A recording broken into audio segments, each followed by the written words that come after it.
General Pattern's been around since 1922. It was founded by my grandfather. My dad joined the company right during World War II, and I joined the company in 1972. Originally, we started as a pattern shop. Our job was to make tooling for the foundry industry.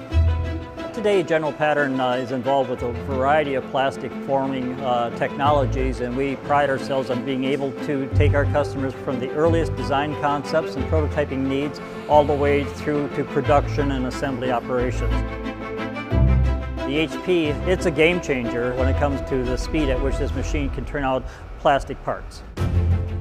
High volume prototyping has always been the desire, but always not the reality. And today, I think last week we made 2,000 parts in 1 or 2 MJFs, and totally unheard of with any other technology. So the excitement that we bring to our customers is that you don't have to necessarily wait 10 days to get this. In 48 hours, you can get 400 parts. I would recommend the Jet Fusion totally. I mean, right now I think it's without a doubt the fastest machine. The service from Hawk Ridge is amazing. I just could not even begin to say enough about the great service we get from Hawk Ridge. The MJF is the most impressive technology that we offer our customers. Without a doubt, this is the wave of the future.